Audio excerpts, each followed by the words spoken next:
Hello, dear listeners. A quick heads up for anyone who might be a new listener. Maybe this is your first episode, or maybe you've only listened to a couple episodes so far. Normally, you can listen to our episodes in any order, and this one you can still listen to out of order, but there's something that you need to know going in, which is that in between the main portions of the episode, we have little bits of in-character narration from a narrator named Dee, who is going around and studying the Disney domains on behalf of her mysterious patron, who is a patron both in the sense of commissioning her to do this project and also her warlock patron. In the Princess and the Frog episode, we revealed that Dee is an adult version of Danny Dennison, the little girl from Hocus Pocus. Normally, that's just a little bit of background flavor, but for this episode to make any sense, that one thing you must remember, or nothing that follows will seem wondrous, and you'll just be sitting there wondering why you're listening to a Ravenloft Christmas Carol Hocus Pocus crossover fanfic, when you just thought you were going to be listening to a Ravenloft Christmas Carol crossover fanfic. Enjoy!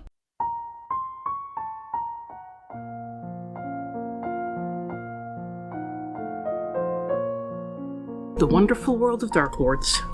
Report 29. Scrooge and Marley. As I traveled from the bathhouse, the mists grew increasingly frigid, and I soon found myself in a blinding snowstorm. I knew that I must have ended up in the wrong domain, as my destination is known for its warm climate, and I stumbled through the nearest door in the hopes of gaining my bearings. The air inside may have been dry and free of snow, but it was certainly no warmer than the blizzard I had left behind me, with only a single piece of coal in the fire. The clerk, a reedy little bullywug, worked at his desk under a thin white blanket, occasionally pausing and attempting to warm his hands over his candle flame. The clerk, who introduced himself as Bob Cratchit, welcomed me with all the warmth and cheer that the room lacked, and asked if I was there to pay or dispute my debts with Mr. Scrooge, adding with a sympathetic air that if I wished to dispute them, then he had little hope of my chances. When I told him that the mists had deposited me there and that I had no idea of where I was, he told me that I was in the offices of Scrooge and Marley, one of the most successful businesses in Londinium. My surprise must have shown on my face, for I could not imagine anyone of means keeping such a dismal little cell, and Cratchit mumbled something about Mr. Scrooge not squandering his money on luxuries. I remarked that Mr. Marley must have been similarly inclined, and Cratchit informed me that Marley had been dead as a doornail for 7 years, but that Scrooge saw no point in paying a painter to remove his name from the sign. At that moment, a voice from the back room barked at Cratchit to get back to work. As the storm was dying away, I bid him farewell and made my way to an inn for the evening. As I unlocked the door to my room, the wood grain shifted before my eyes, forming a cold, shriveled face that glowed with a dim and dreary light. I recoiled in surprise, only to see the door return to its normal state. I assumed that the room was haunted and asked for another. Little did I know that it was not the room that was haunted. The moment I crossed the threshold of Scrooge and Marley, I had marked myself to be followed by spirits, with my past, present, and future tormenting my dreams.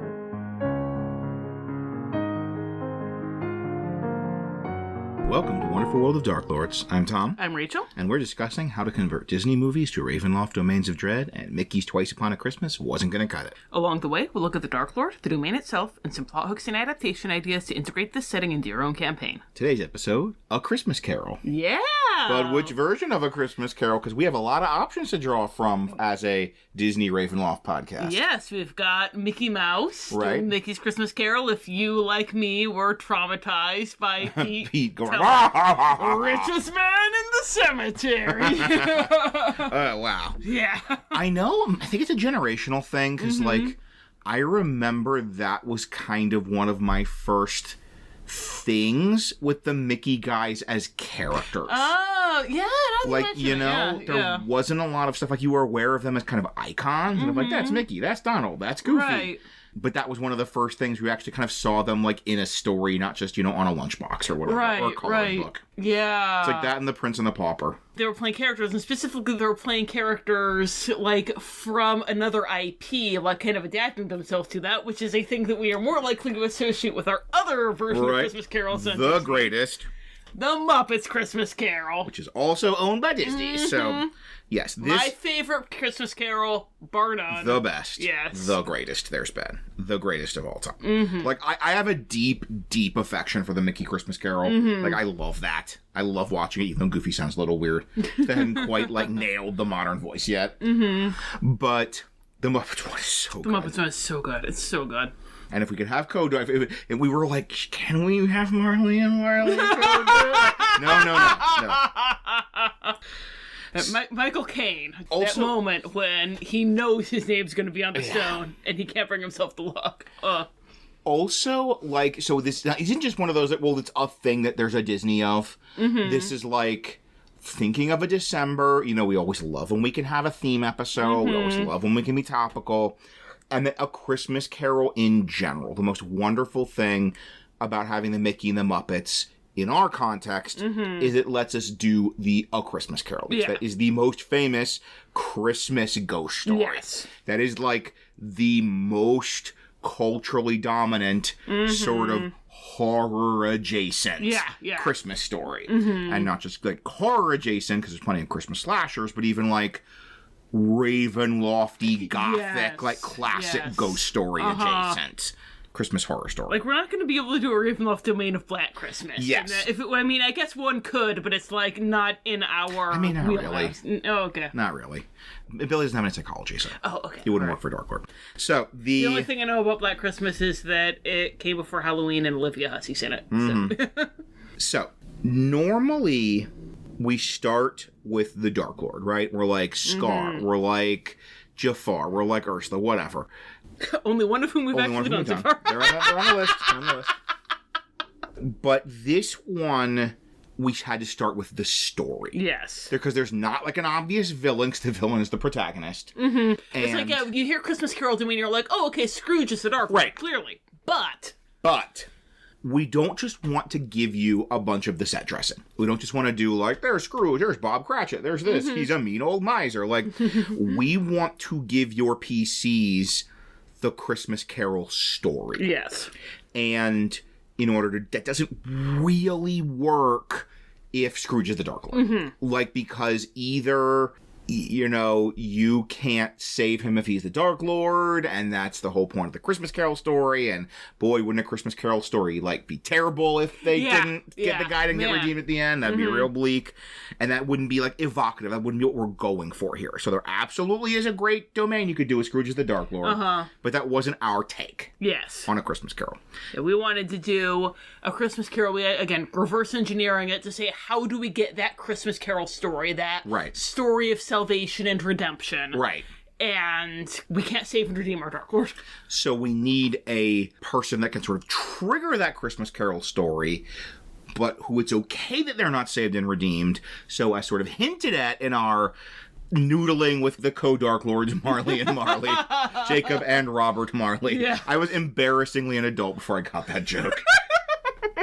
So yeah, sure, Robert, that's a name. I didn't get it until you told me that you had gotten it. I think like you got it before I did. So our Dark Lord is a sort of reverse mirror image version of Jacob Marley, and we'll talk about why we chose him and how exactly we reversed a mirror image and why we decided to reverse mirror image him in a section we like to call The Lord.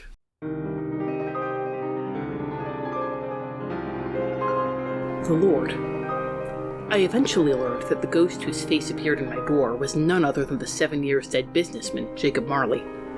In the glimpses I got of Marley, he was a cruel-faced old man with a chain wrapped around his body, composed of cash boxes, keys, padlocks, ledgers, deeds, and heavy purses wrought in steel. If he was anything like his partner in life, I suspect that he is now spending eternity bound to the only things he ever cared about. In addition to those glimpses of Marley himself, I could see faint outlines of his old office around him. The light on him, for instance, seemed to be cast by a single candle in a miserably small coal fire, and I felt some of the drafts that had blown about me in that poorly sealed office. Either Marley brings a piece of his former place of business with him wherever he goes, or his spirit never truly leaves it, instead casting itself into the minds of those who visit it through some sort of psychic projection. The sudden intense blizzard, so similar to closed borders in Arendelle or Vorostikov, makes me suspect the latter. He is trapped in a tiny domain, forming a mental connection with those who enter so his consciousness can follow them out.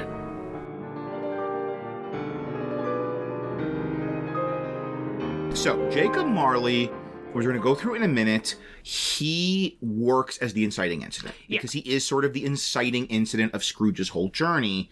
So he can be the inciting incident of a Christmas Carol-like journey. Mm-hmm. And that may be with Scrooge. It may be with your PCs. It may be with other NPCs. We'll talk about that in a minute. Yeah.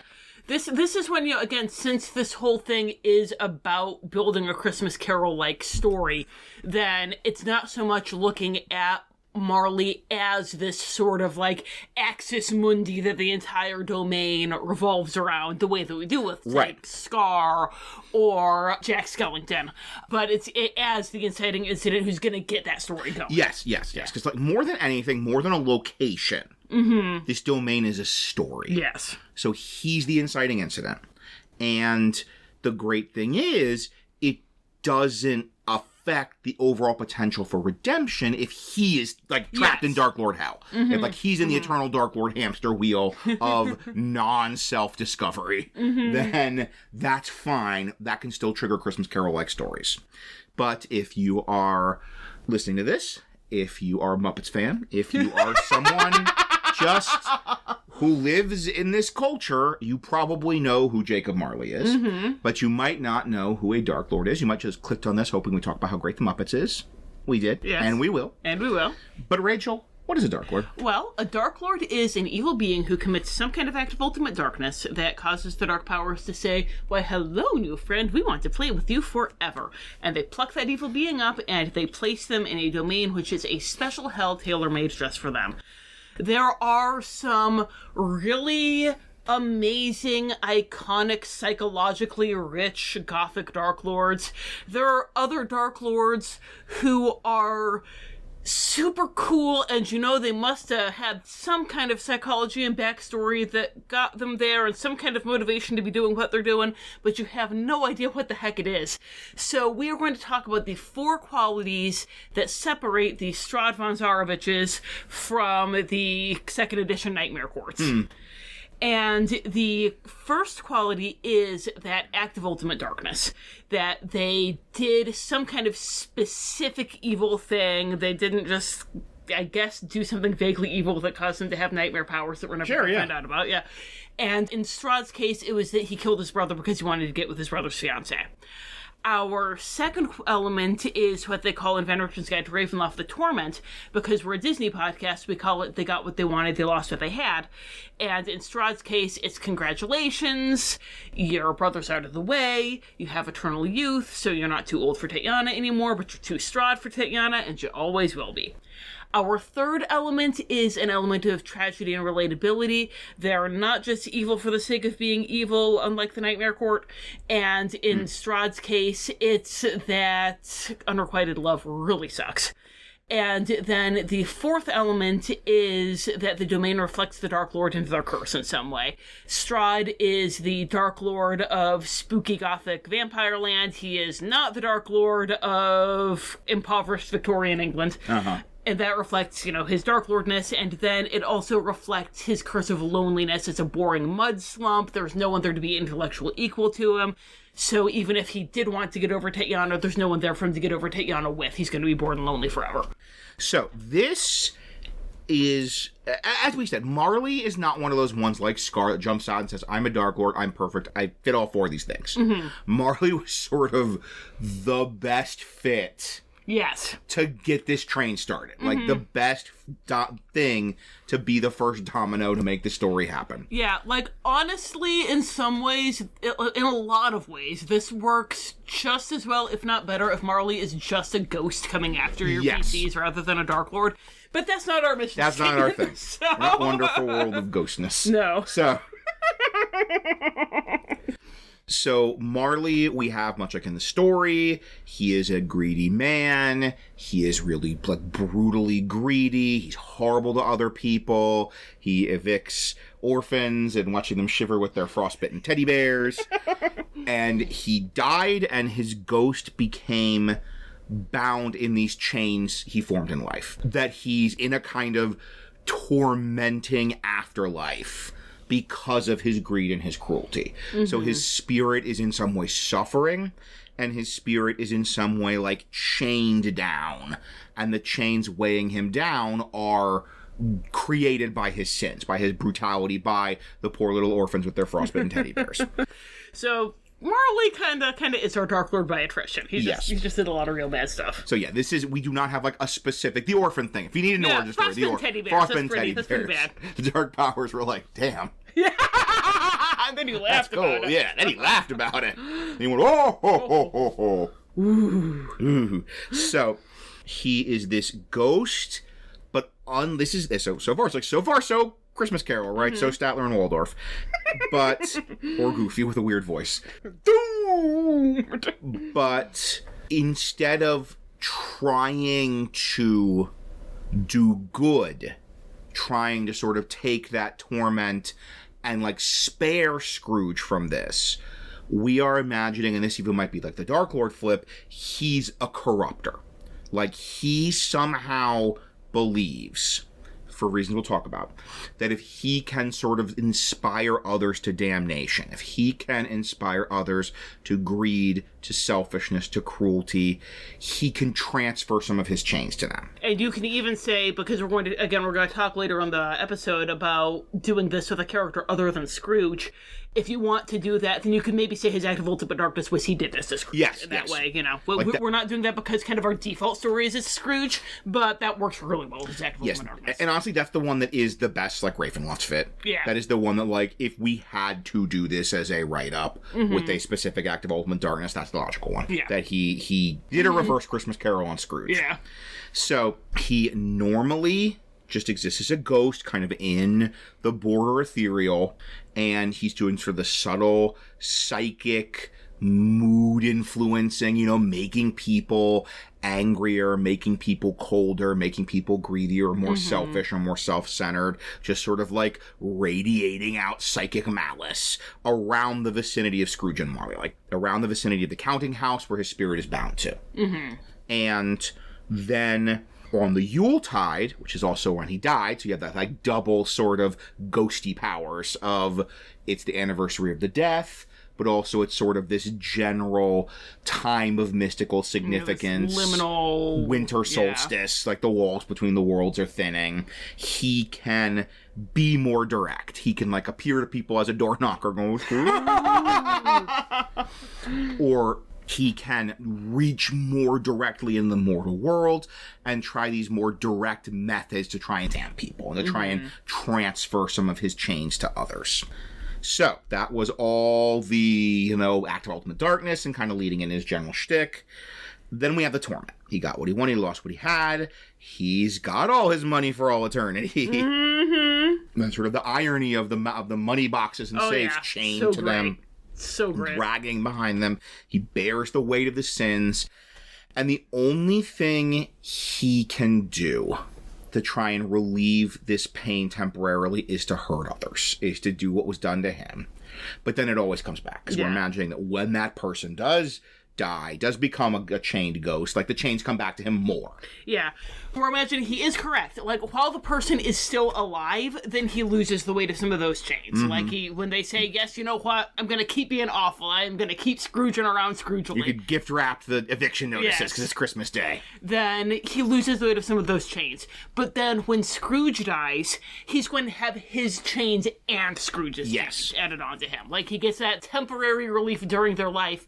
And that's even kind of tying into that, like, have your fun, because when it's done, a nightmare waits for you. Yeah, exactly. But, like, he's doing the same hamster wheel he did in life. He's, like, he's having his fun temporarily, but then when it's over with, then the collection is going to come due. And it's going to be just as merciful in collecting as he always was. And this is kind of our segment element of tragedy and relatability. This is harder because he's a huge jerk. He's awful.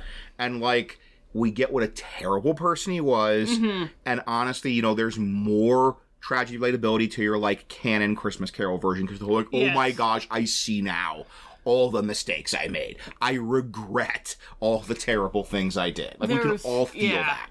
There's the bit that it's not in either of the movie adaptations, but it's that we're talking about here, but it's in the book, where, like, Scrooge looks out and he sees all of the other, like, rich people he knew when they were alive and they're ghosts. And there's the one guy who, there's a, like, beggar girl sitting on the corner crying, and he's, like, reaching out to her to try and comfort her, and he can't, because he's dead and he can't do anything anymore. And that's, Ugh. But we have a little bit of that tragedy and relatability with the core human experience of wanting to share your bad mood. Yeah, Like, yeah. I am miserable, I am suffering, and I want to make everyone around me suffer. Like, maybe even if he did a proper Jacob Marley and he used his powers for good. Yeah. And he actually tried to make the world a better place and, like, bring people out of these, like, horrible spirals of greed and cruelty and selfishness, maybe it would relieve his chains. Yeah, maybe it's a purgatory thing. Yeah. And, like, when he got Scrooge out, then that, like, lessened his time in purgatory. Yeah. But our version, our Darklord version, this is the most Darklord thing about him, version of Jacob Marley is like, no, he is so in his own head. He is so, like, lost in the abyss that he kind of can't even conceptualize that. Like, the only thing he can think to do with his misery is to share that misery with others. Yeah. And then the other element of tragedy and relatability was just something that was jumping out, I think, more at me because I have Yes, it was. I have serious first world country guilt. But there's something with the fact that Jacob Marley is such a sociopath about it, and like Jacob Marley and Scrooge both, like they never even think about the poor, they never care about the poor, they just, go on through their lives. It's always kind of spoken to me, the idea of, if you're in a position where you are able to record or listen to a Goofy Dungeons and Dragons podcast, and, you're going through your life all blithely, just not even really thinking about anything, and, like, when I die, am I going to be a ghost, like, weighed down with all the chains of my money in the streets of Haiti? The whole not realizing how much better off you are than everyone around you, not realizing how much you're exploiting everyone around you through your existence, by having an iPhone, or shopping on Amazon. Or ordering an iPhone on Amazon. Or ordering an iPhone on Amazon until it's too late. Yeah, the creeping, just living in the world, and there's that creeping shadow of, what if I'm a bad person? Yeah. And then they're like, oh my gosh, what if I die and discover that, yes, I actually was a bad person? Yes. Oh no! Yeah. So, that was our very best effort to, like, get some tragedy and relatability. Out of this big jerk. Marley, yeah. So, then we finally have the domain reflecting the Dark Lord's personality and curse. Once again, like, you have some here, since it's not much of a place, that's not the focus here. Like, spoilers for the, like, we're looking at, like, one of those teeny tiny little domains. So, like, this is, the counting house is the domain. This is Scrooge and Marley. It says on the GM's go right up, this is Scrooge and Marley is the domain. Yeah. So... Because it's public domain! It's a public There domain. is so much art I could use for this. I'm so happy for you. Hundreds of years of illustrations that are free for the picking. So, having this, like, counting house, even this one building, having, like, dudes in, like, top hats and checkered pants and quill pens writing in their account books, it does give you this wonderful ambiance of Victorian capitalist evil. Yes. That this is just that whole Oliver Twist workhouse debt collector, that whole sort of, like, sub-genre of specifically something kind of Victorian London set as being real capitalist evil. So the nice thing is, even though this is just a building, it is a building with, like, deep thematic resonance for the vibe we're trying to evoke for this story. And the narrative of corruption. That's, once again, this kind of really fits a sort of evil Victorian workhouse oppression into horrible industrial revolution kind of slums type thing. The narrative of potential corruption, the narrative of cruelty and selfishness and greed. So Marley, as a Dark Lord, it was very simple to see what base stats to use, and it was a ghost. It's our second ghost in 3 months. I mean, ghosts. They're great. So, because this is such a small domain, it's basically just the counting house. He doesn't have a lot of, like, ghost powers or special things. He has the regular ghost powers. But his true power is to be an inciting incident. Yes. His true power is to get an adventure started. And so we're imagining that, like, everyone who goes in the shop, he gets this kind of psychic hook. Like, he's haunting the shop. Normally, you'd only be visible for something with, like, true sight or ethereal vision or something like that. But there is this ghost, whatever. There's lots of ghosts in Dungeons and Dragons world. But when you go in, he can kind of get a psychic hook in you. And if it's the Yuletide, that's strong enough that then he can get a deeper hook in you, and he can actually get this psychic connection. And this is how we do the story, not entirely in the Scrooge and Marley shop. Yes. Is that almost all of this story is actually going to take place in sort of the dream, the psychic level, the mind experiences, the mindscape of the PCs. Because, you go into the counting house for whatever the reasons that we'll talk about in Great White Somewhere, like we always do.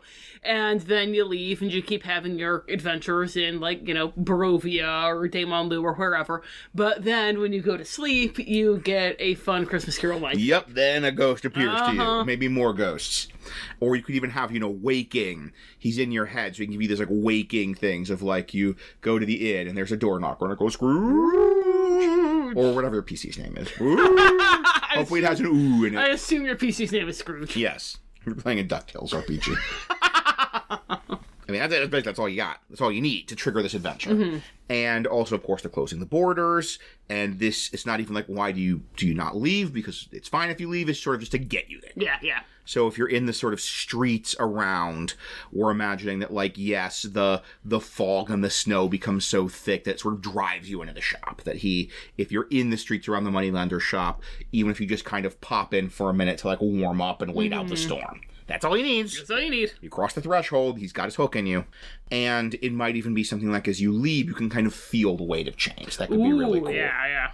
So then we like to do, for the DM's Guild write-up, we all like to do it in the style of Everton's Guide to Ravenloft, and always includes the role-playing trait Ideal Bond for the Darklord.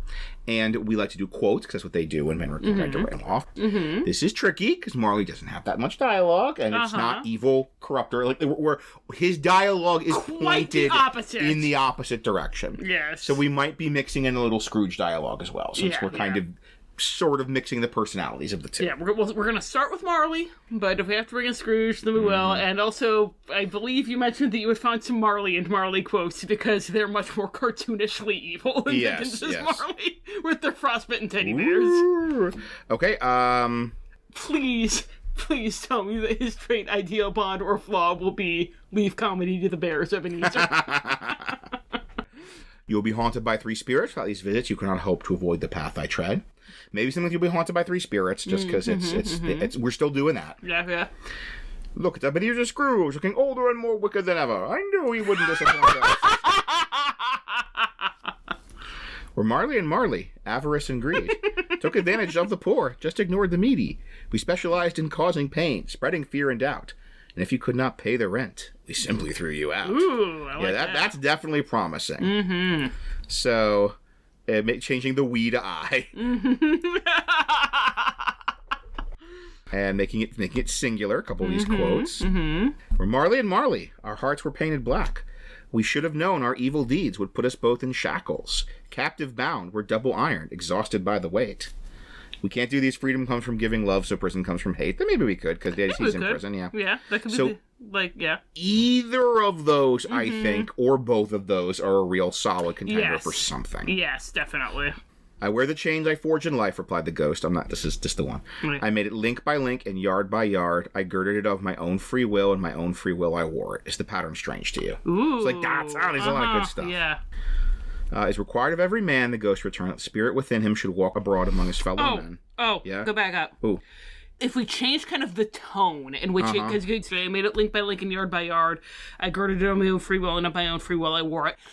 I think that's our ideal if he says it in this real defiant, like, Invictus way. Yeah. Like, I wear the chain I forged in life. I made it link by link and yard by yard. I girded it on of my own free will, and of my own free will I wore it. Like, ooh, yeah. Yeah, I think that's great for an ideal if he's, kind of a better to reign in hell than serve in heaven kind of way. It is required of every man, the ghost returned, that the spirit within him should walk abroad among his fellow men, travel far and wide. The spirit does not go forth, is condemned to do so after death. It is doomed to wander through the world. Oh, woe is me, and witness when it cannot share, but might have shared on earth, and turned to happiness. I have no comfort to give, the ghost replied. It comes from other regions, Ebenezer Scrooge, and is conveyed by other ministers to other kinds of men. Which is awesome. Awesome line. Nor can I tell you what I would. A little more is all permitted to me. Tepid take. Charles Dickens. Good writer. I cannot rest. I cannot stay. I cannot linger anywhere. My spirit never walked beyond our counting house. Mark me. In life, my spirit never roved beyond the narrow limits of our money-changing hole, and weary journeys lie before me. Ooh, yeah, there's something here. Yeah, that's good. Maybe that's the bond. Bond. Yeah, I could do that. I cannot rest. Yeah. Or my spirit never walk beyond our counting house, smart be in life, my spirit never wrote beyond the narrow limits of our money-changing hole and weary journeys I will. Yeah, ooh, that's good. That's good for Bond. Okay. Yeah. So we still need... Maybe not the weary journeys, but just move wrote beyond the narrow limits of our money-changing hole. Yeah, I love it. So we have an ideal and a bond. We still need a role-playing trait of a flaw and to quote Marley and Marley. Those are our 3 requirements right now. So... Gosh, avarice and greed, like, I took advantage of the poor, just ignored the needy, specialized in causing pain, spreading if you could pay the rent. I simply threw you out, if that sounds good for you for flaw, because that's his whole deal. And yeah, I'm cool. Even with the second one, I should have known my evil deeds. Should put me in shackles. Should put me both in shackles. Put me both in shackles. We'll put my soul in shackles. Put my soul in shackles, yes! Let me write that down now, so I can remember it. So that's for the role-playing trait? Sounds good, yeah. Because, yeah. Woo! Thanks, Statler and Waldorf. Thanks, Statler and Waldorf. Thanks, Muppets Christmas Carol, for quoting so much of the book. Oh my gosh, yes. All of this, the captive ire double, blah, blah, yes. blah. It's like, that's all straight from the book, yeah. So I didn't, also have that quote. So I'm like, I've covered that with Marley and Marley. Jacob and Robert got me covered. And it rhymes.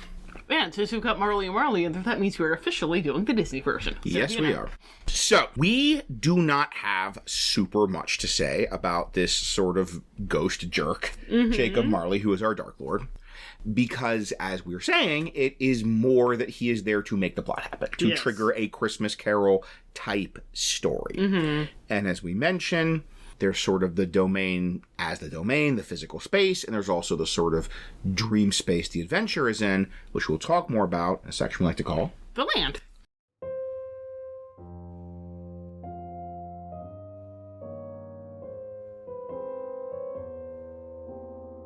The Land.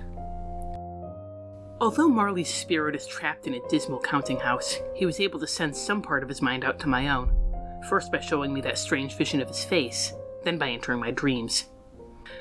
My dreams began normally enough, scrubbing the tubs in Yubaba's bathhouse, eventually finding the dry, hard earth of Camp Green Lake at the bottom and realizing that I had to dig rather than scrub, when everything around me shifted.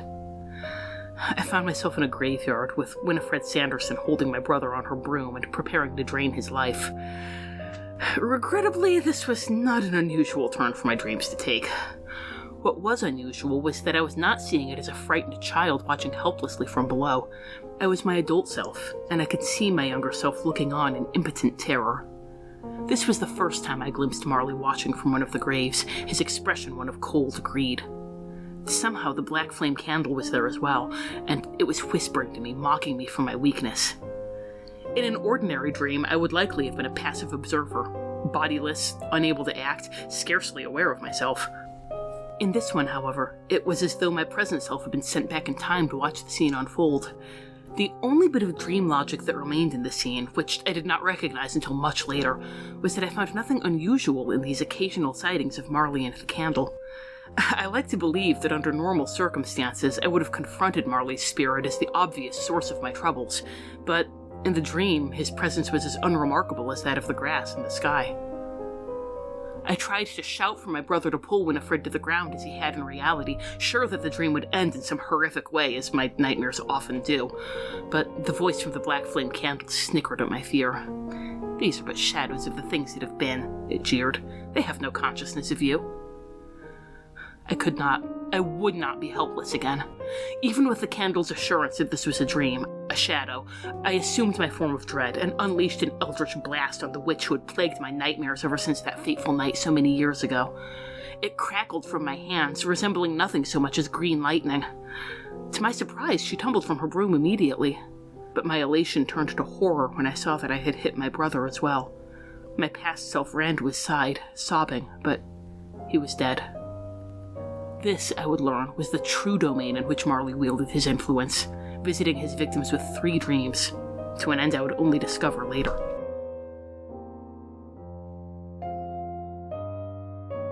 So the physical space, that's normally the focus of the Ravenloft domain. But this one, as we said, it's not that. Like, it's this shop We are imagining Scrooge has the living quarters above it. I know it's a different building in this story, but this makes things easier vis-a-vis domain. And we're imagining, once again, sort of Marley used to live there. That's why he's haunting it. Now Scrooge is living there. It's a floating pocket domain. I love them so much. I know you do. I just love floating pocket domains. You do. And it's any big city. Like any domain where you could imagine like an Oliver Twist type story happening. Yeah. You could imagine any kind of like Victorian horror-y type stuff. Any domain where you could have Jack the Ripper. You go down. Excuse me. You go down the twisting alleyways, and eventually you end up at Scrooge and Marley. And especially people desperate, people poor, people in need of money, kind of find themselves wandering towards Scrooge and Marley. If you're sitting there saying, but what domains will work? Don't worry. I've got you covered. You know. You might have heard about one of them just a second ago. So it's a building. For some reason, we'll talk about later, the PCs go into that building. That's all that matters for the physical space. They meet Scrooge, maybe Bob Cratchit, maybe Fred, do the opening scene of Muppet Christmas Carol. Everybody's going to have a good time. But then the core of the domain is the dreamscape. That they come out, they see a sign or two that they're haunted, maybe a door knocker-based sign or two. And then as they sleep, they enter this dreamscape where Marley tries to corrupt people. So in this version, he is trying to make them worse. It's the reverse Christmas Carol, reverse Scrooge. Marley is trying to give them these visions, these psychic experiences in this dreamscape to make them worse. The target of whoever this is. And generally, the PC's job, and this is the fun thing, the PC's job is to sort of function as the ghosts of Christmas past, present, and future. To offer the counterpoint and to push them to be good, to sort of push them to go against the interpretation Marley's giving them. Yeah, the idea is the PCs go into the counting house, so they're going to be going, like, for whatever reason, are going to be having them go in with whoever the target is. Like, they're going to either, if they're having to be Scrooge, they meet Scrooge in there, so that works. Or if you want it to be a canon NPC, or if you want one of the PCs, which we're going to talk about that more in a little bit, then they go in with them. That means that when they dream, they're able to enter this kind of like shared psychic space. They all have the hook in them, but they can use that. And we, as Rachel said, we're going to give you an example. I know this is kind of vague and abstract right now. Don't worry, it's going to get concrete. We're going to give you examples, and we're going to... so excited about them. You're probably going to say, I know exactly which one of my PCs I want to do this to. When we give you the examples. Yeah. So, just like in A Christmas Carol, there are going to be these three dreams. They're going to be past, present, future. And we're going to go into more detail later, but basically it's going to be pushing the sort of target, the Scrooge. We're going to describe the Scrooge from now on. Scrooge, maybe actual Scrooge, if you don't have like a PC or NPC you want to use. Maybe a PC or an NPC, but the Scrooge. And he's going to use these past experiences, stuff going on in the present, and then fears of the future to push them to be worse. And the PC's job is through various social, intellectual, or physical / fighty means to counteract that.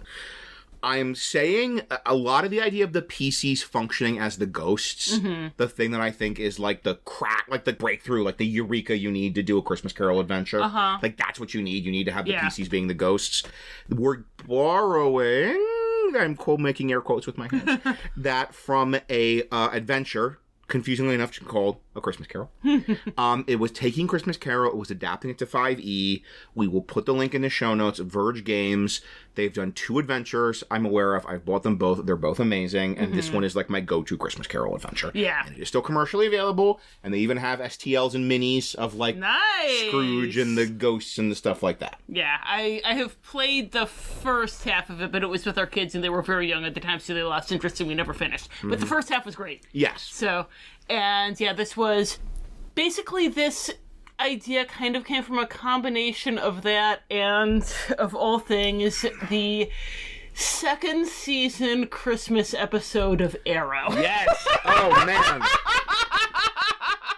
Any of you had Arrow on you. Yeah, really. If you've been waiting, if you've, like, clued in our whole vibe, and you've been waiting for us to mention Arrow. Or any CW. For years, possibly years, your day has come. Yes, because the second season Christmas episode of Arrow Yeah. was like Oliver Queen was having his Christmas Carol, and it was these dreams. I don't remember why he was in a trippy dreamscape. He got poisoned. Okay, yeah. Yeah, he got poisoned. He was poisoned, and he was in a trippy dreamscape, and these, like, figures from his past, present, and future were, like, appearing to him and tormenting him, and, like, trying to lead him down a wrong path. I think it was even called something like Three Ghosts. Yes, it totally was. It was called Three Ghosts or something like that. Yeah. And so we were like, oh man, we could combine that Christmas Carol adventure with this episode and Christmas Carol PCs instead of Scrooge. Yes. It's going to be amazing. Bingo, bango, bango. Also, just the Christmas Carol plot structure is so good that it makes an amazing adventure just because it's an amazing plot. Yeah, yeah. But before we get too up in the details, let's kind of back up a little bit. Let's talk about getting your PCs there, overall goals might be accomplishing, and then we'll, like, walk you through what we're thinking with a couple examples. Which, if you're confused, I promise, like, once we get those examples, I think everything we're talking about will be clear. Yes, if you're like, what is this vague nonsense? And I'm sorry, we would have upfronted it a little bit more, but we are very strict about our format, so we can't yet. But now, here we go. Here we go. Rachel, what do you do with it?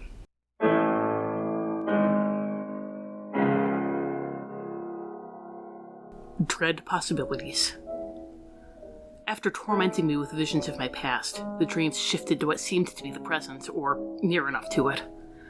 I saw my brother, an adult now, his head in his hands, his wife touching his shoulder. "She's a witch now, Allison," he said. "What if, when I saved her..." I did not notice until I thought back later that something about him shifted at that moment, his eyes taking on the same dreary glow as Marley's. "What if I just saved another witch?" he spat. "When she comes back, she might be as much of a danger to the children of Salem as the Sanderson sisters ever were. I don't even know if Poppy is safe around her." I was stunned, and even knowing what the candle had said about these being mere shadows, I ran to his side and begged him to look at me, to know that I would never harm his daughter or any other child. As Allison agreed that I had become the thing I hated, I heard a faint yowling sound behind me. I turned and saw the blurred form of a black cat. Its mouth was moving in what looked like human speech, but I could not make out what it was saying. I ran toward him, and as I did, the scene around me shifted to the deck of the Calico Jack, the ship that my erstwhile friend Mary Reed had inherited when I allowed Davy Jones to claim her captain and lover, Anne Bonny. Reed was cursing my name for a treacherous and conniving witch, but I ignored her, for the cat who had no business being on the deck of a pirate ship, was still there, shouting words I could not hear. I knelt down beside him and tried to touch his fur, but my hands passed through him as though he were made of smoke. A third time the scene changed, and this time the cat had vanished. I stood in the Sanderson house, and I braced myself, certain that the dream would torment me with past visions of the witches holding me captive. But instead, I saw 3 old women hunched over a cauldron, older than the Sandersons had appeared when I knew them. When I peered beyond the white hair and age spots, I could see that one of them looked like a haggard, decades-older version of my niece. The second, I had only met my niece's sweetheart a few times, but this woman looked like her as a wizened old crone. The third, stirring the cauldron, was me. "One final thing, and all is done," my older self was saying as she consulted her Book of Shadows, the same Book of Shadows that I now carried with me. "Add a piece of thine own tongue." I could hear nothing more that they said over my own screaming. I held out my hands as if to ward the vision away, and something burst from them. A color that was not a color, a sound that was not a sound. The color took the form of a black cat, who immediately became more solid. He launched himself toward the coven with a hiss that was clearly audible to me now, and as he clawed at them, the scene changed. I saw my older self, not as old as in the previous scene, but certainly a version of me from the future, using her eldritch blast to protect a child from a snarling werewolf. The cat turned to me, and this time when he spoke I could hear him. "It's all right to be worried, Danny. You should be worried. Magic is... well, we both know what it can do, but Marley wants you to be so afraid of it that you're frightened of your own shadow, and then he'll feed on that fear and helplessness, and on all the lives that you could have saved but didn't. The cat didn't have time to say anything else, because I scooped him up and held him tightly in my arms.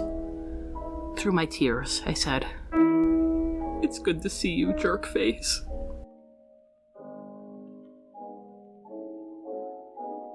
I want adventure in the great wide somewhere. I want it more than I can tell. So, what made your PCs wander into this random Victorian moneylender shop? Well, yeah, because they have to go into the moneylender shop in order to kick things off. And so it could just be, we talked about Marley's trying to pull them in. It could just be the cold, the fog. Yeah, it's simple as that. Yeah, just doing the border closing that kind of get, led in by the cold and the fog. It could be that they need money for whatever reason. It's always easy to have some kind of reason why the PCs need more money than they have, especially if you're doing something like Damon Liu, where they might need to get, a little loan to get ready for the ball. Or it could be that there's an NPC that they care about who's in financial trouble. That's even easier.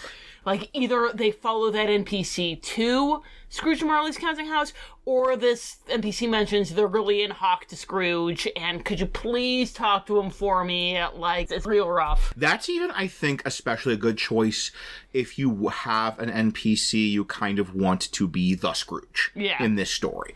Because you're already okay, they're in trouble. Okay, their life is not going the way they want it to go if they are borrowing money from Ebenezer Scrooge. They're in debt to Ebenezer Scrooge. Things are not the way they wanted them to be. And then that very easily segs into they are being tempted to be a worse person. Yeah. Because clearly their life is not going the way they wanted it to. I think that's a safe assumption. Yeah. Or it could even be something if you want to bring in some of the more of the Christmas Carol characters, you really wanted to get in the Christmas Carol, it could be they kind of have an encounter with a secondary character, and then that gets them into the building. So they have an encounter with Fred. And Fred's going, and they have some talk about his greedy uncle, but he's still trying to reach out to him, and they just follow Fred in. Oh, you could do something with the charity collector. You absolutely could, yeah. They're we've been trying to collect from this. Yes, guy can you for please years. help us? Yeah.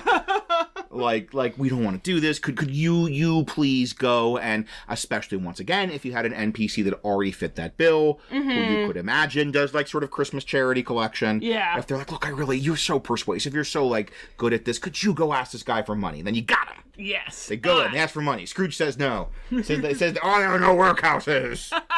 Is a huge jerk. You're not paid to make idle people merry. And then you got, especially, this is really good, this system, if you want to have Scrooge be the Scrooge. Yeah. If you're I want to do this story on Ebenezer Scrooge to get full Christmas Carol, but have my PCs be the ghosts of past, present, future. Yeah. And, or Bob Cratchit, once again, you bump into him, he drops his books, he's really flustered, he talks about how mean his boss is, they offer to help carry the stuff, and he's carrying all these heavy stuff, yeah. And he's a really nice guy, the PCs offer to help him, cross the threshold, bam! It's the Haunted Mansion all over again. You just get him in the building. Yeah, oh my gosh.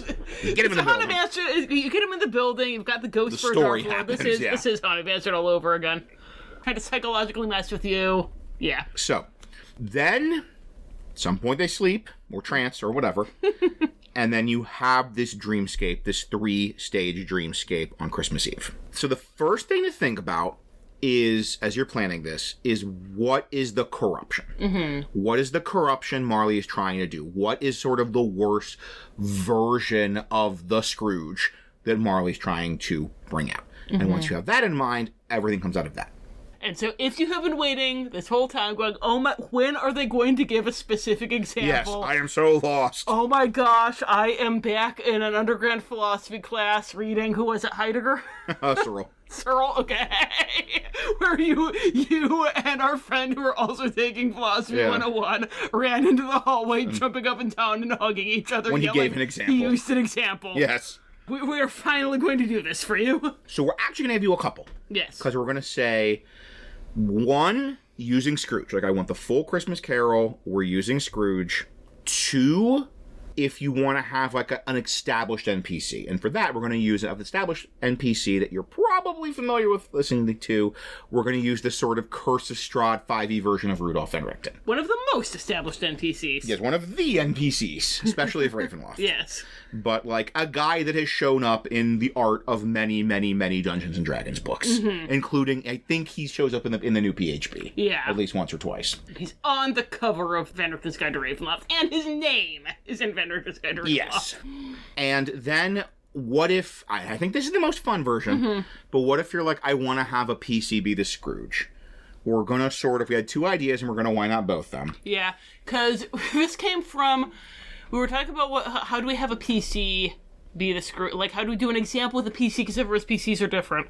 And then we realized the past couple, like, playtest games that we've done, in the spirit of the podcast, we've taken Disney characters and made them our PCs. So we're going to do 2 Disney characters who fit very well into broad PC types. Yeah. So the first is we're going to do Simba, which that is your sort of feckless party guy running from a traumatic past. So maybe like your party guy bard, but he has haunted eyes. Like he has some kind of like damage or trauma in his backstory that's like a big part of the character concept of the player. And our other one is Elsa, who is sort of your sorcerer who is afraid of her own powers. Yeah, right. Your classic, Liz from Hellboy, like I manifested my sorcerer powers and like hurt a bunch of people, and now I'm really angsty. And chances are you're hearing these and you have run or played in a game with a character who fits one of these descriptions. Or this is a clear enough indication that you're like, okay, I don't have one of those, but I have someone that's like that idea. Like someone with that kind of like baggage and trauma and like emotional stuff.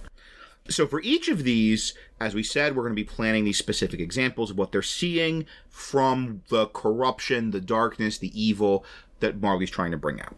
So Scrooge is very easy. He's trying to encourage Scrooge's greed, Scrooge's selfishness. Scrooge is sort of like, no one cares about me, no one loves me, so I'm just going to be as cruel and merciless as possible because money is like safe. Yeah. With Van Richten, it's going to be the kind of, once again, the sort of isolation and the like, we're really digging into, so sort of the 5e Van Richten, we're really kind of digging in with the separation from Ez and the I just bring doom to everyone. Yeah, everyone I love is going to die or leave me. Also, the Vistani stuck.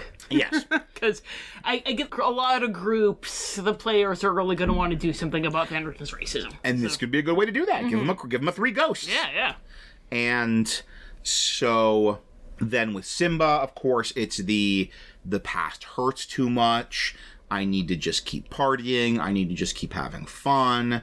I need to sort of never acknowledge or face this deep pain that I have and this deep regret that I have. And then for Elsa, it's kind of the conceal, don't feel, and the just shut everyone out. Like, that's going to be, if you've got your Liz from Hellboy or your Elsa or whoever, it's the I am alone, I'm always going to be alone, all I'm going to do is bring pain to everyone around me, so I am just going to shut everyone out and just draw in on myself, because the cold never bothered me anyway. And once again, either of those, Simba, Elsa, you can probably think of a PC that you're like, I can kind of see something similar. So those are very common sort of narrative flaws to overcome. Yeah. And so the PCs, they go to sleep, they trance, whatever, and they're going to have these like 3 visions. And each of these is kind of an encounter. And like, this is the adventure, it's these 3 encounters. And the first of those is the past. This is the easiest for you to do because it's just taking this Scrooge, either PC or NPC or actual Ebenezer Scrooge. What was their origin story? Like, what was a memory that really made them this way, that gave them this darkness, that gave them this pain, that put this thing in them that Marley's trying to encourage. Yeah. In actual Christmas Carol, it's like hop around to a bunch of memories, but just for ease of sort of encounterness, it's like this one specific memory. So with Scrooge, it would probably be like a memory from the school of the, like, his father not coming for him, not sending him being alone. Or maybe of Belle breaking off the engagement. Yes, that too. And then with Van Richten, obviously, it's his son's death. Of course. Like, that this is the, seeing this sort of doom of loneliness, doom of loss, and also encouraging the racism against the Vistani. Simba, it's like, it's speaking of death, speaking of family members' death, it's Mufasa's death, sort of make him feel that powerlessness and guilt again. And then with Elsa, it's going to be one of the hurting Anna. Yeah. Like, maybe the childhood hurting Anna, maybe the adult hurting Anna, but to encourage that repressing. No, you have to repress. You have to keep your feelings inside. You have to isolate yourself, or you're just going to hurt the people around you, and you're going to, like, hurt the people you love. And the thing is, this memory sort of plays out, and once again, it's kind of like Christmas Carol, where you have sort of adult, the Scrooge, / Van Richten, Simba, Elsa, seeing the memory, and then someone kind of talking to him and really trying to encourage this darkness. And maybe it's Jacob Marley, or maybe it's someone like in the memory, sort of a figure in the memory that he's kind of controlling. Yeah, so, like, you could have the idea that it looks like Van Richten's wife, and she's standing there, she's blaming him. She's like, oh, this is your fault. You know, you led Dorsong getting killed. It could be, you know, Scar, because Simba still thinks that Scar is his nice uncle. You know, it's Scar standing there saying all the, you know, Mufasa is dead. If it weren't for you, he'd still be alive. Or Elsa's parents yelling at her. Like, how could you do this? How could you hurt Anna? Like... Or maybe it's even like a glowing candle ghost. Like maybe you want to have it be your classic Ghost of Christmas Past. And then the PC's job, of course, is to be the counterpoint. Yeah. And there's a couple ways to do this. And once again, this is something I'm really borrowing from my Christmas Carol adventure. So the social, right? This is the great thing with the social, the mental, the physical. And the social for your social PCs, your really empathetic PCs, is going to be to like, no, look, it was an accident. You didn't do any, you know, to your Elsa or your Simba. Like, Simba, like, you were just a little cub. You couldn't have done this. This wasn't your fault. Same thing with Elsa. You know, this wasn't your fault. This was an accident. For Scrooge, the whole like, oh, but you know, you did have people that cared about you. You did have a family, or you know, Belle left because you drove her away. Like, it wasn't that no one will love you. It was that you sort of acted like that. Yeah. With your Van Richtens, once again, you couldn't have done anything. It wasn't your fault. And, you know, you've done all this good. And so that's the social, is to argue that. And this could be good, like, if it's a pre-established NPC or PC. And, you know, that's the nice thing, is you can bring in the stuff you know about them. Yeah.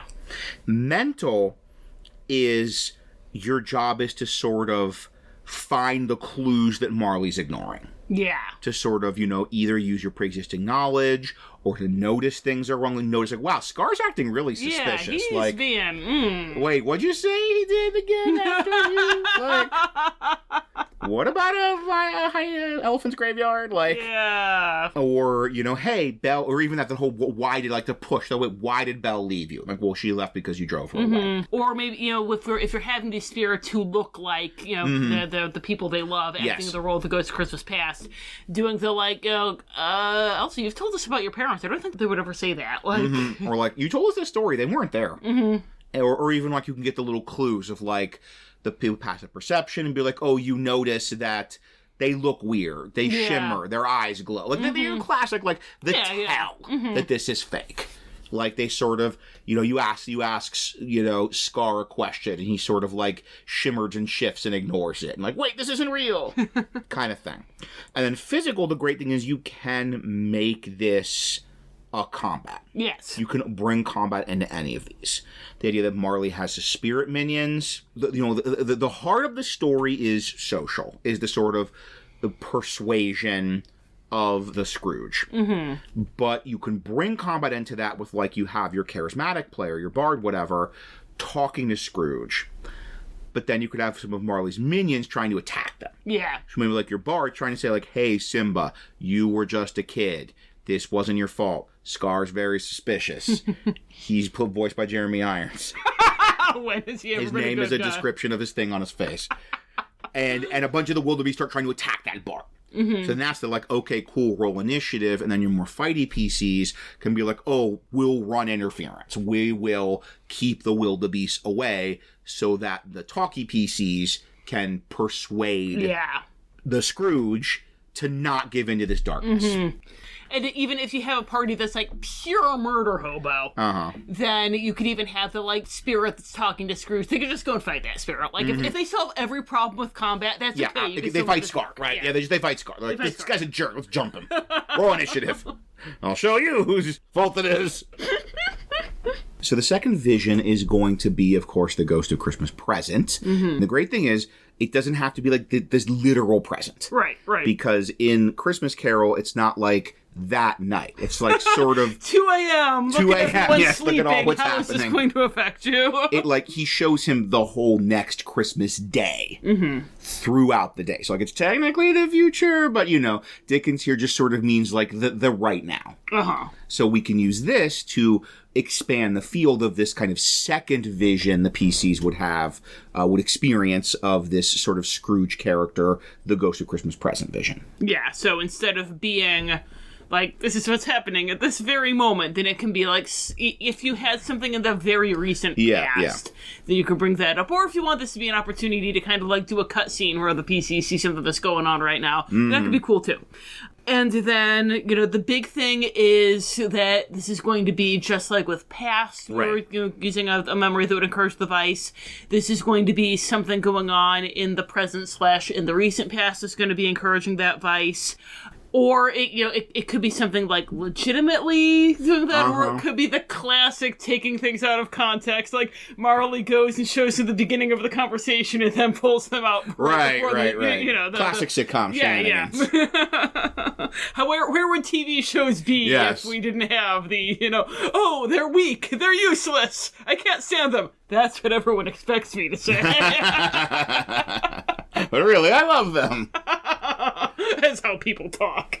And it's like the past is the sort of origin story of whatever this darkness is. And then the Ghost of Christmas Present one is going to be like, what is a either recent past or like in the present or even like maybe a potential future, because like technically the ghost is the next day. Yeah, if you wanted to do some foreshadowing for an event that you have planned, that it's like, oh man, this is going to be a really cool thing, but it would be even cooler if I foreshadowed it. That could be fun. So just some kind of right around now-ish thing that would push them toward this darkness, that seems to like justify the darkness or push them to this darker place.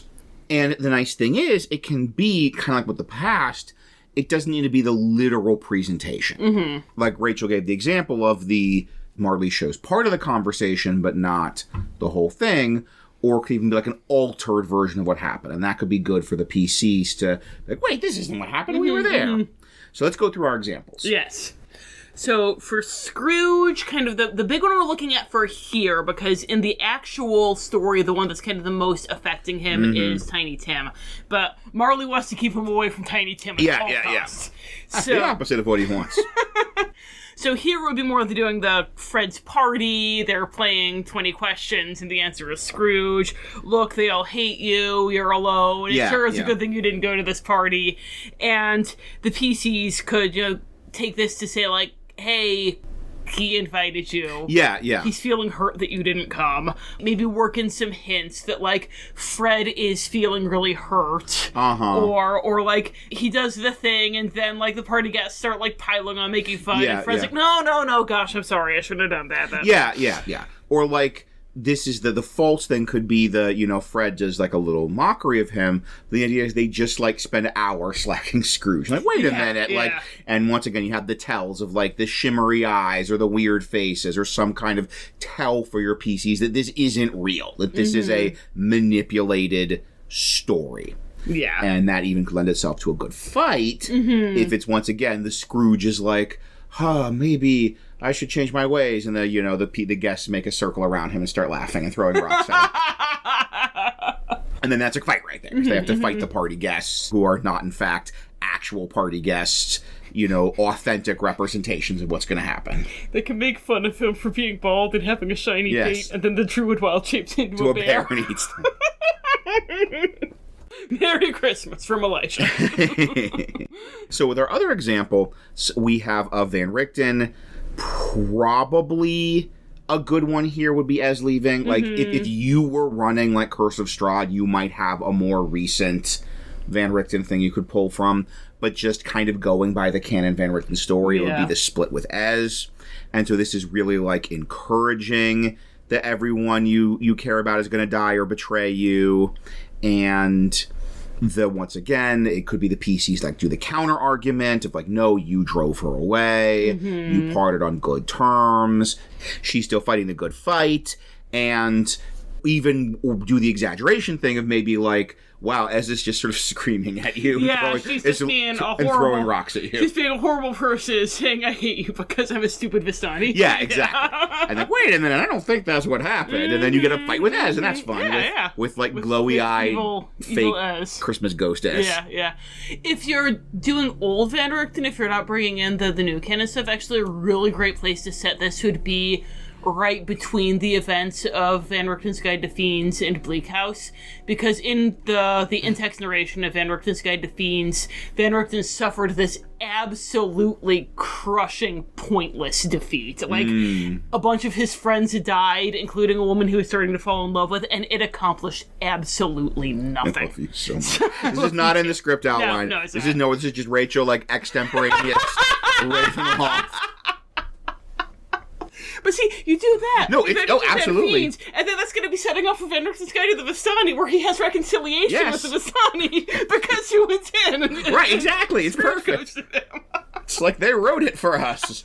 For him to be Scrooge ghosted. So our third example was Simba. And, here... Once again, you could have Wonderful, you want to fight Timon and Pumbaa. If, like many people, you've always wanted to punch Timon and Pumbaa.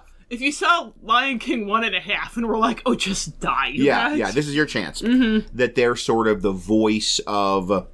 Hakuna Matata. Hakuna Matata, right? Like, that's the memory. Everything seems great. Timon and Pumbaa are just trying to convince him. Like, he's having these second thoughts. He's, like, hearing Mufasa's voice. And this is Punks is more of a social one. And it's more of a, like... figuring out what's wrong. Like, he's hearing Mufasa's voice, he's seeing flashes of Nala, he's, like, thinking about his past, and Timon and Pumbaa just keep, like, busting and trying to distract him. And so you get to fight Timon and Pumbaa, as many of us have dreamed of doing, and you get to kind of then be the sort of Rafiki. Yeah. Like, do that scene with Rafiki and the reflection and, like, the whole, you have to accept what happened, you have to accept responsibility, you have to accept this pain. Yeah. And they even kind of have a nice script in. We know exactly sort of how this scene needs to go. It was in the past. And then for Elsa, you could do the coronation. You could do the party when she just freezes everything, and because that's what she does, by golly, she destroys everything she touches, and Arendelle's going to be better off without her. And here, again, it could be more of a social thing. The PCs can point out that she overreacted and that Anna tried to talk to her. If they've kind of caught on to the pattern of what's going on with Elsa, they could point out that it was her fear, that it's not the fear of others, that it's her own fear and her own emotions that she kind of needs to work on keeping in check. And then it could be really fun for a combat thing here that, like, since the thing Elsa is afraid of is her powers, then you could really easily literalize that and go along with the dream logic by having there be, like, frost spirits that the PCs have to fight off, that they all kind of look like her. Like, in the intro, Rachel mentioned the Nightmare Lands, like the Nightmare Courts, and this is very that. Yes. This is very, like, another thing you could do is, like, take the sort of scene and figure out how to represent parts of that and sort of memory in a compatible 5e monster manual, like, entry of, this is your sort of, the manifestation of her fear is these ice elementals that are freezing people, and you get to have a classic, roll initiative, D&D fight. Yeah. Which we always have to figure out, like, how do we have this story where you can resolve major points of it by rolling for initiative and casting Fireball. Because you're going to have at least one PC who's just like, can I just hit him with a sword? I don't want to, like, talk. I don't want to, like, talk to Scrooge about love. I want to my dump stab a thing. Yeah. Or even just that's, like, kind of the nature of D&D. Is, as we mentioned before, a lot of the buttons on your character sheet are about rolling initiative and casting Fireball. So if you can have a pathway through the story that involves rolling initiative and casting Fireball, that's going to be like a lot of people, they're going to just feel more comfortable. How will this be resolved? Through a barbarian rage. Yes, exactly. And then a really important thing here to kind of set up for future, because as we were going through the Christmas future stuff, we were realizing part of it is going to involve the PCs having some kind of control over the landscape. And we'll get to that in a minute. We'll get to that in the future. Yes. Ooh. But a good D&D-ish way to do that is, of course, through a MacGuffin. Obviously. So, if you have it being resolved through some kind of combat or social encounter or whatever, the PCs can notice that whatever Marley-esque spirit they're interacting with, whether it's Marley or like kind of an avatar that he's created, has some sort of item. That's like a glowing item that's somehow resonant for the target. So for Scrooge, it might be a gold coin. For Van Richten, it might be a holy symbol that he uses to fight vampires. For Elsa, it might be a snowflake. I don't know for Simba, because in The Lion King, they don't have tool use. But, you know... A slimy yet satisfying bug. Bug. But they see that this NPC has this thing on them that's kind of like glowing, and the more they're exerting their influence, like maybe their eyes are glowing and this thing is glowing too. So if they get that thing from them, that will allow them to kind of get some measure of control over the dreamscape. And then that's great. He's a great MacGuffin, and it can be, you kind of get the fun, like, holodeck, like, if we can grab the glowing snowflake, we can be like, no, actually, they didn't all yell and throw rocks at you. And this is just, everyone reacted pretty chill, and you just freaked out and ran away. They just kind of gasped and exchanged glances as soon as you know Wesselton was a jerk, but Wesselton's always a jerk. And, like, that's a reasonable reaction to what happened. Yeah. Surprise ice blasts. Surprise ice blasts. So then that'll transition us into the future, our third one, and that is you have to, this is, once again, we're borrowing a lot here, borrowing air quotes, a lot from that Christmas Carol adventure I mentioned, because this is what I think was one of the I don't want to say too much, it's like a really good plot twist, but they did some interesting stuff with the future. So the future here is you need to show them a potential future where something they're afraid of happening that would tempt them to be awful. Like, you're sort of, what is this awfulness, this badness, this corruption or darkness Marley's trying to encourage? What is the future that's sort of pushing them? The future they're afraid of, that's pushing the target toward that darkness. Or alternatively, what's kind of the future that they want, that they're imagining, that they think that their dark path is going to lead them to, and you can kind of, use the stick rather than the carrot to guide them on the right path. Because, boy howdy, Ghost of Christmas Future he was going through fear. He was going and through the worked. stick, he was going through the stick, not the carrot. And then you've already set up in the present the kind of MacGuffin that lets you change the scene. That's, like, especially important here, because this is, like, all possibility. There's no, like, the real, quoting them, the real scene. This is, like, just the holodeck. And if they can get the glowing snowflake or the bug, then they can show a whole alternate future. It's not just another take on the same scene, but a whole other possible future. Yeah. So, like, with Scrooge, obviously, like, Marley's going to show him profits and success and, all the money he'll have and how everyone will be afraid of him. And then the PCs can fight the Ghost of Christmas Future figure and take the, glowing coin and do Christmas Carol and show him. We watched this, like, 1911 silent film. It's like, this is how famous this story is. It's like an Edison company. Yeah. Silent film, and it's like 13 minutes long, and there's the Ghost of Christmas Future, and he points to the tombstone. That tombstone appeared, and it says Ebenezer Scrooge died without friends. I'm like, who paid for that? Like, someone went out of their way, have carved on his tombstone his eternal grave marker, died without friends. So you can show him Ebenezer Scrooge died without friends. It also had the selling off of his stuff, and rather than having that whole scene, since it was a silent movie, they just showed his maid, like, pulling his ring off his finger while he was still alive. Pretty hardcore. It went hard. Thomas Edison isn't messing around. Yeah. I just realized, too, if you wanted to have your PCs play more of the carrot role, if you think that would be more appealing, then a possibility might also be that, like, you've shown him that he can reach out to people, that people might accept him, and maybe Marley's future will be he tries to reach out and gets rebuffed. So if you have kind of more caring, sharing PCs. I like it. Yeah, I like it. They don't want to scare him straight. Richest man in the cemetery. They don't want to literally show him falling into hell. Yeah. Though some of your PCs are going to go hard on. We are going to show him in the abyss being tormented by Asmodeus or whatever. If you ran the Toy Story game and the PCs were like, oh yeah, we're gonna scare Sid. Yes. With Van Richten, this would probably be some kind of future where, like, he failed. Especially we're focused on the Ez relationship. Mm-hmm. So Ez dies because of something that's his fault or turns evil. I think a really cool one would be, like, I would do it as, like, they're fighting a vampire and she becomes a vampire. Yeah. And so that's sort of, you know... She does both. Yeah, exactly. She does both. That's sort of like, oh, I'm such a failure, I destroy everything we love, and also Vistani are bad. Yeah. And, like, the PCs can, like, grab the magic holy symbol, fight the Ghost of Christmas Future, who's already, like, a D&D monster, and grab the magic holy symbol and, like, change that to being... No, it's a future where, like, they're fighting together. And, you know, even if he fall, like, he has a community, he has allies, fighting side by side with the people that he's befriended, this kind of network of his, especially in sort of the 5e. There's the Van Richten network. And that, no, this is the possibility you could have if you turn aside from this kind of darkness within you. And then for Simba, you know, again, we have kind of a carrot and stick option here. Is that you could either...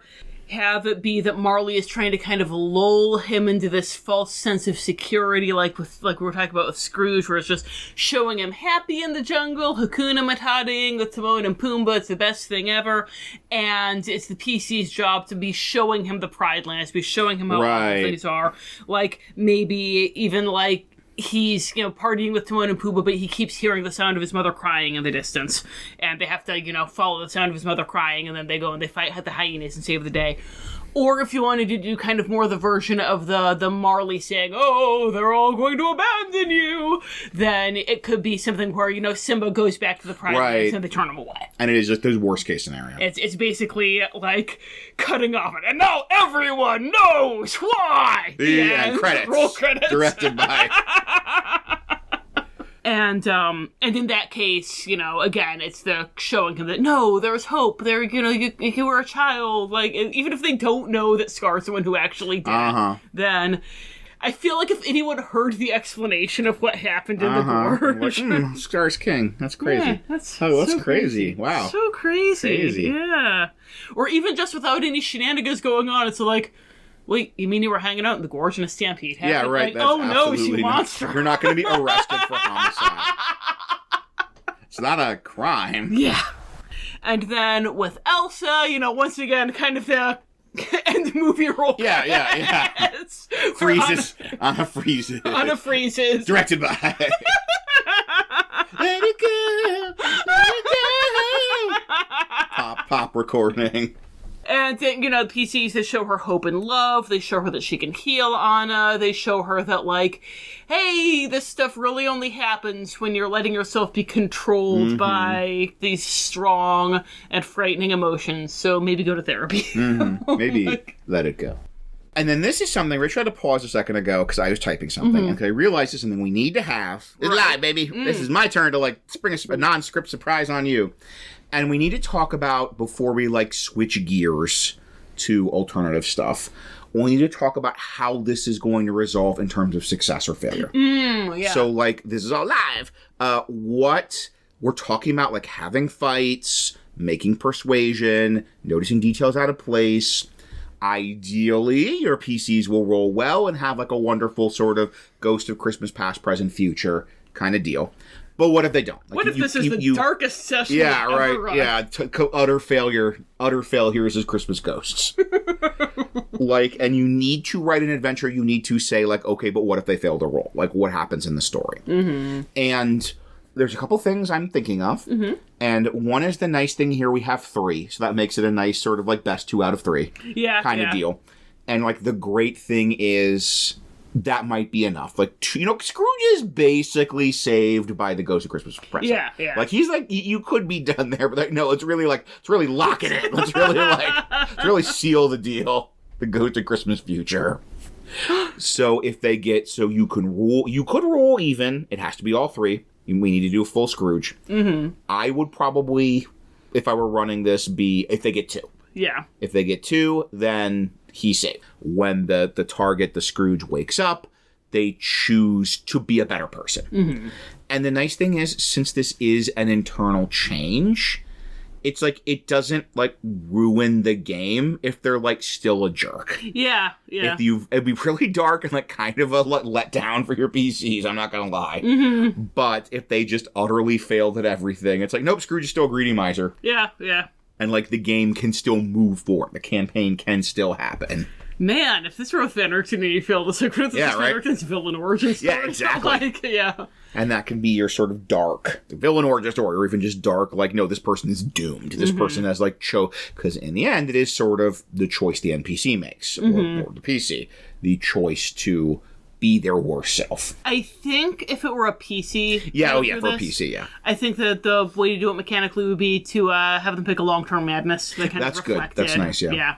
And it could even be like, you know, if working it out, or it's the kind of thing you want to work out with the player. Mm-hmm. But it could even be like, if the other PCs succeed in fighting hyenas or party guests, or pointing out that Ez doesn't usually swear that much, then they get, like, advantage. Then you, like, lower the DC, they get advantage to, like, make these rolls. These, like, insight rolls or wisdom saves or whatever, to, like, oh, wait, no, this isn't real. Mm-hmm. I'm being manipulated. That's for a PC. For an NPC, then it can just be how the party succeeds or fails. Yeah. So, yes, that's the nice thing, is it's very downbeat to say, but they can just straight fail. Yeah.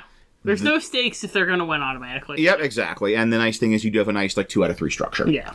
I'd also probably bring in group checks, where it's the whole whether they succeeded would be the sort of if the majority of PCs succeeded in what they're doing. So if, like, maybe your persuasion guy didn't do great, but they did a really good job fighting the hyenas. Yeah. So, like, that counts as a success. That's the basic story. That's the domain. I'm air quoting a lot this recording. And that's the domain in so much as there is a particular story that you play out in that domain. But now let's talk about some variants you might have in our Dread Possibilities section. Mm-hmm. And in Dread Possibilities, we first always like to talk about the possibility of doing it for younger players, older players, because there are a wide variety of Scrooge, Christmas Carol. You know, you can get that very, very, very, very young. You can get, like, more mature, darker versions with Bill Murray. Mm-hmm. There's a whole wide possibilities, and I think this, like, really could be any age group you wanted to run a Christmas session for. You could do this. Yeah, that Christmas Carol adventure that we're going to be linking to in DM's Guild, I remember you ran that, 2 years ago when our youngest was 4? Yeah. So he could barely even, like, do the math. But he would just couldn't roll do dice, the math. He'd roll dice, so we told him if he succeeded. But he was interested in doing a Christmas Carol. Yes, but, like, he'd seen Mickey Christmas Carol. Yeah. He'd seen Muppets. So, the first, we always like to look at aging down. Let's say you're playing with a bunch of 4-year-olds, which good for you. Yeah. You're cool. That's awesome. Cool parent or whatever. And not much, right? Yeah. That's the great thing is, this is a tricky one to talk about aging up, aging down, because it's so circumstantial. Mm-hmm. It's so, this 3 ghost experience is going to be what you make it. Mm-hmm. And so exactly how much adult content might be involved is going to be just determined by what you decide to do with it. Yeah. And even, like, who you decide to have be the target. Because we have in here that you're not going to want to do a PC with kids. It's going to be too internal. But, like, if it's a party of 4-year-olds, you're going to want to just do Scrooge. You're just do Scrooge. Straight up do a Christmas Carol. Just do Christmas Carol, yeah. Whereas if you have a party of, like, 11-year-olds, they might have fun doing Venric. Yes. Like, they might go, oh my gosh, it's like a Christmas Carol, but with Venric. Yeah, this is so cool. In this case, with younger players, I would try and always have it be a combat. Yeah. I think that's going to be their default mode. It's going to be combat. Always have it be, like, there's clearly the monsters manipulating Scrooge, and the solution is clearly to fight the monsters. Yes. And I would also include here, like, no, they're going to win. Like, younger people, oh man, like, are going to really, really have a very bad time if they do a Christmas Carol and they fail and Scrooge is a jerk at the end. Yeah. Like, no, just, you know what? Like, you're gonna win. Mm-hmm. You're gonna redeem Scrooge. I mean, I feel like that's a thing for younger PCs in general. Yeah. Or younger players in general. But what about older people? Older people, once again, we're going to be talking about the Nightmare Lands more later, but This is where you really lean into the fact that it's a dreamscape, it's a nightmare. You can get real dark and weird and surreal. You can have, the stampeding wildebeest still have Simba's face. Yes. You can have, like, Elsa the Frost Spirit having Elsa's face. You can have your neighbor's car alarm goes off in the middle of the podcast, and in the blares, it sounds like it's saying, you will never get your train of thought again. Just for random examples. We've all had this. So, yeah, just that kind of, like, just abstract nightmare thing. If you've seen the anime Madoka Magica, which you should, there's a lot of, like, this person had bad stuff happen related to musical instruments, and so there's this, like, weird, creepy music note motif in all the monsters, like that kind of thing. Yeah, it's the big thing here is just that how nightmarish you make the visions. And, in Christmas Carol, they're just, like, straightforward. Yeah. They're just like, here's the thing. But, like, you could make them much more of a, like, you watched Christmas Carol and then had a lot of stress and then took hallucinogens and kind of deal. And then we do have one AU. So we always have our aging up, aging down. We'll occasionally have our alternate universe suggestion. And this is one that we have titled, Oops, All Scrooges. And for some... If we were saying, like, maybe you could have a PC be the Scrooge, and you were like, but how can I choose? They'd all be great Scrooges. Yes! We got you covered. We are a full-service podcast. So, yeah, this would only really work with a smaller group. Yes. I cannot imagine doing this with, like, 6 people. But with Oops All Scrooges, then you're going to have each PC have these 3 dreams. And then the other PCs are kind of appearing to them as, like, the angels on their shoulder. They're role-playing those PCs in the dream. So, like, let's say you've got, your group that's got Simba and Elsa in it. Right, yeah. Then as Elsa is having her nightmarish visions, she's having... Simba is appearing to her and being played by Simba's player, and it's not that Simba himself is actually, like, seeing this, and like, Simba's having his own problems that he's dealing with, but this could be, like, kind of Elsa's conception of Simba. Like, if you have a really arty, theater group, then that could be really fun. Of the, like, this is kind of like how I perceive this person. So the Elsa in Simba's head is being, like, exaggeratedly mopey and melodramatic, but helping him. Or it could be kind of like representing the love that they have and the bond that they have, and that this is, like, kind of just the part of Elsa that loves herself is appearing to her as Simba. That could be really sweet. Yeah. And, like, it's not like we do the Elsa dream and Simba's like, no, Elsa, believe in yourself. And then we go to the Simba dream, and, like, Simba in his own dream is not like, I remember telling Elsa. No, this is, like, a separate being. This is the actual Simba having his own dream. But you can have the Simba player role-playing in all these scenes. So this is what we meant by complex. Yeah, to get back to anime comparisons, it's like the end of Evangelion. Yes, I am the Simba that exists in Elsa's head. And the Simba that exists in Simba's head has no idea any of that stuff's going on. But the Elsa that exists in Simba's head is helping him. Do you have a headache yet? So yeah, this would be the Ascension. Super duper cool, but it would be challenging, I think, to keep all this straight, since we are kind of having these variant Simbas.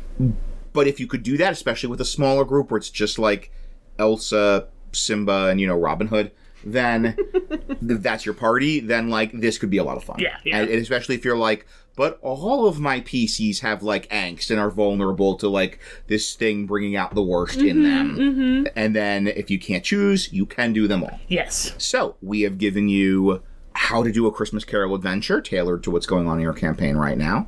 We have given you, for younger players, older players, or all Scrooges, or an all Scrooge party.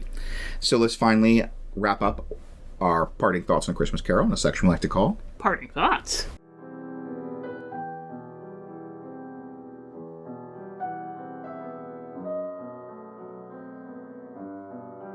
So the first thing we want to talk about in Parting Thoughts is the genres of horror. This is from Veteran's Guide to Ravenloft. They talk about these different genres of horror. It's a really useful setting. And when they give a domain, they like to say what genres of horror that domain evokes. So we like to as well. Mm-hmm. So I think there's some ones. It's the only time in the history of the podcast that we have been working on the outline, and you just, like, without thinking about it, typed in the genre of horror and forgot it was a thing we did live. Did forget that.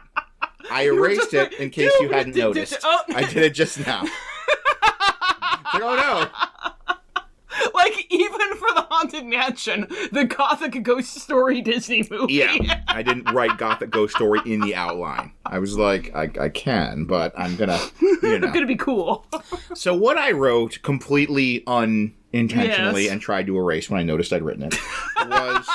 I noticed you wrote it at the time and laughed at you. Psychological horror. Yes. That there's psychological horror. This is all about the inner self, the mind, the memory, especially this kind of bringing up traumatic memories and even manipulating those traumatic memories, try and manipulate the person's psyche. Yes, this is the definition of psychological horror. This is pure psychological horror, and it's not even like...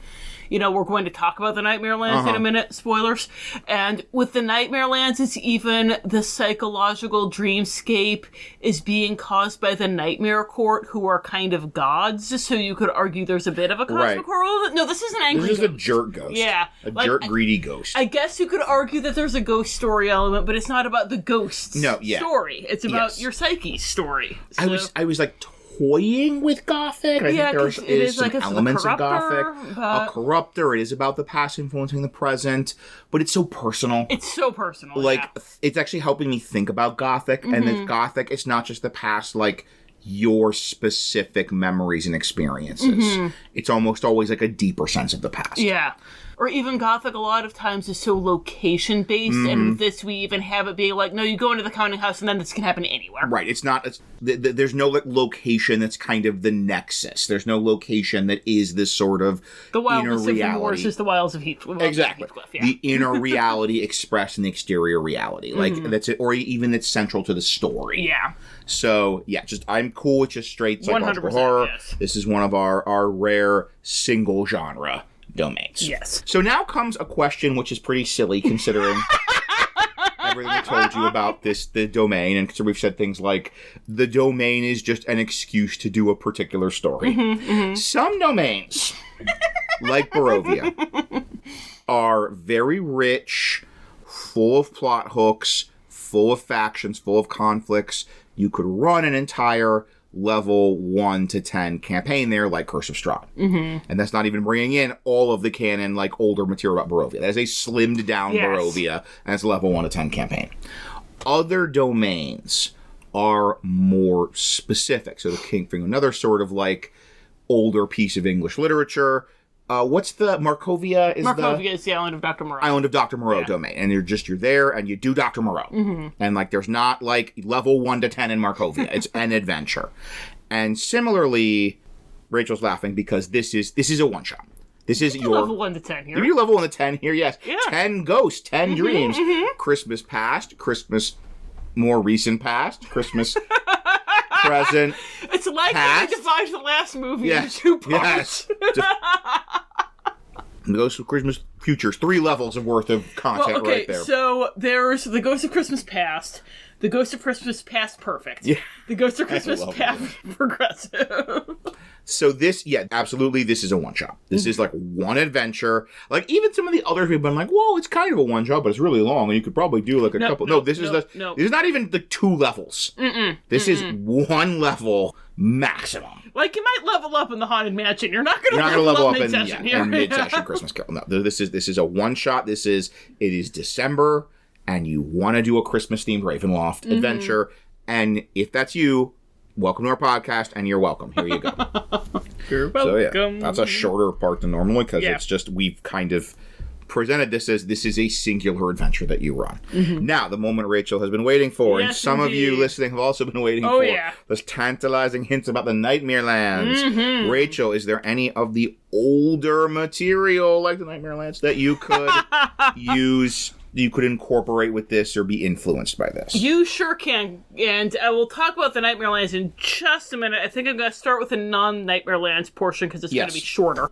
And that is if you want to place Scrooge in Marley's counting house, like rather than having it be like it's in generic Victorian London land, if you want to place it somewhere within a unified core or somewhere within one of the existing domains, if you want it to be like a specific location in, say, Paradon, then what are the domains you could do that in the older or the current stuff? We have in our write-up, we're being self-indulgent, and in our D write-up, and going with one of our domains. She's in Londinium, which was our Great Mouse Detective domain. Listen to it, it's great. It's like, Sherlock Holmes, Christmas Carol, it's a thing. Right. If you also were like, hey, let me do Victorian England, then Paradon, which was part of a cluster with Zarisia. It's now just straight up Zarisia in 5e. That's the Jack the Ripper domain. It's London by Gaslight. Right, it's exactly this. It's exactly this, yeah. If you're doing the older stuff, Old Borca was really big on the idea of debts and indentures. It was like feudalism cranked up to 11, basically. That everyone was kind of like, had a contract that was owned by someone else. And so, a counting house, a moneylender works beautifully with that. And in New Borca, there's that family that does gambling stuff. So there's, there's a connection there too. New Damonlu, obviously, people driving themselves into debt to be able to go to the ball. That works great. Perfect place to be a loan shark. Yes, absolutely. Especially if you're like, oh, this will be better than the 3-hag. Yeah, right. Sure, honey.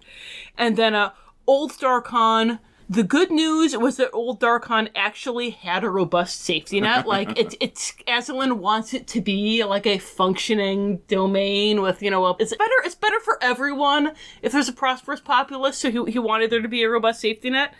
The bad news is that safety net was workhouses. So, are there none of them? What are the taxes I'm paying Aslan going to? So a place like Scrooge's could be a last resort beforehand. Now, Nightmare Lands. Okay, so the Nightmare Lands in 5e, it's like you're trapped in some specific person's nightmares. Which makes sense for a place called the Nightmare Lands. Yes. In 2e, it actually also made sense for a place called the Nightmare Lands because you were trapped in your nightmares. Kind of the idea behind it was that there were these 6, maybe demons, maybe ghosts, maybe aberrations, who even knows, called the Nightmare Court. And they would twist your dreams into horrible nightmares and feed on them. And that's basically, we are ripping them off lock, stock, and barrel. Like, this is our Christmas Carol is the 2e Nightmare Lands meets this Christmas Carol, the Verge Games 5e Christmas Carol game, meets the Arrow Christmas Carol episode. Yes. Put those together and you've got our domain. And the thing with the Nightmare Lands, I love the Nightmare Lands, but this was back in the AD&D days. They didn't have the language for an indie game about finding inner peace and becoming your best self through your dreams, overcoming your trauma. Yeah, so it was all stuff about you're rolling dice in order to reach your inner peace score. It was very chart based. Yes. There's there's an inner peace score. Oh man, I don't even remember off the top of my head. But if you're a patron, you're going to be hearing more about it in great detail because this has spurred us to declare that Nightmare Lands is going to be our next book club of dread. That's an ad, baby. That's it. Yeah, it's going to be different from our previous book clubs of dread because Nightmare Lands is actually good. It's a seminal work of Ravenloft. It's really important. Was absolutely mind blowing at the time, but it's so weird. It's just. It's very good from what I've heard from Rachel. But, also from what I've heard from Rachel, it's basically, desperately wants to be an indie horror game, psychological horror game, but is sort of, trapped in the body of chart-based 2nd edition Dungeons and Dragons. Yes. And, the dissonance between those two extremely different gameplay styles is going to hopefully mean that hilarity will ensue. Yes. And also with the Nightmare Lands, since it was AD&D, we talk about how few non-combat options there are in 5e, and how so much of your character sheet has to do with combat in 5e. And in the Nightmare Lands, it's like if Tom and I were to have a nightmare after this podcast that kind of represented our stress about recording this episode, then it would be a member of the Nightmare Court showed up and attacked us with a golem that was an ice machine that kept going off, and a displacer beast that kept loudly sharpening its claws on the furniture, and something or other that was a banshee that was a blaring car alarm. And we would fight them all and kill them, and then we'd wake up the next morning and we'd be like, oh yeah, we're the best podcasters in the world. I know there was you're traumatized because your sister drowned, so fight water elementals. Fight 2d6 water elementals. And when you do, you've made peace with your sister's death. I cannot wait. You no longer fear the water. I cannot wait to book Club of Dread this. It's going to be great. But that also means that there are mechanics for this. Mm-hmm. So, we always... Peace score. Yeah, your inner peace score. I always want to reach out to my fellow people who just cannot embrace 5e because it doesn't have numbers for literally everything like Pathfinder and 3.5 did. And if that's you, go look up stuff about the Nightmare Lands. I saw somebody did a 3.5 conversion. If I can find it, I'll link it in the show notes. And of course, we're going to link the 2e one in the show notes. Mm-hmm. I don't think anyone's did a 5e one yet, but if you're like, but how do I not? I don't just want to have them roll persuasion. That's too loosey-goosey. I need an inner peace score. I need them to, get a certain number of wins, rather than finding this MacGuffin that gives them power over the dreamscape. I need them to, accrue a certain number of successes, which lets them find their confidence so they can realize that they could have controlled the dreamscape all along, and then they unlock various powers as they get more successes, and their confidence grows.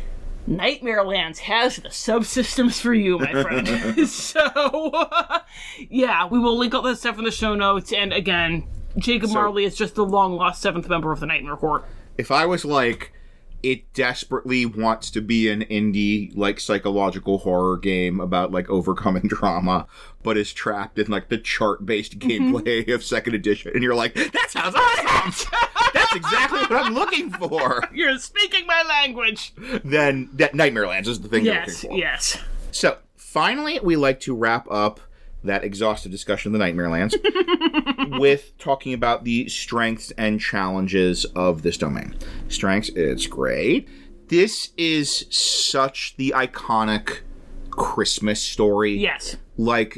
Every time a sitcom or a show wants to do a Christmas episode, it's this or it's A Wonderful Life. Mm-hmm. And so it is one of the iconic narratives of Christmas.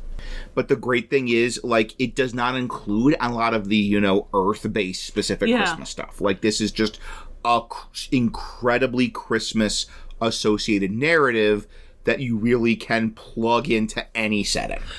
There was an episode of Star Trek The Next Generation that you could argue was a Christmas Carol episode, and there was no Christmas in it at all, because it's Star Trek The Next Generation. Or just, once again, sitcoms. How many sitcoms have they been able to just take a character in the sitcom and run them through this? Yeah. And it doesn't have to be Scrooge, it doesn't have to be Victorian London. Mm-hmm. Just this Arrow, we keep mentioning that. That was such an example of exactly what we are doing here. And the only thing it had to do with Christmas was that it was aired in December and there was a Christmas tree in the background in a lot of shots. So, And so that's great. And also the nice thing is, because it is this kind of Gothic-adjacent Victorian story, it fits Ravenloft very well. Mm-hmm. It's kind of a lot coming out of that same soil that a lot of the major influences of Ravenloft are growing out of. Yeah. So it's this is one thing you can very easily have this Christmas Carol style session, even have a Scrooge and Marley, and it feels right for Ravenloft. And that this is such a great dramatic arc.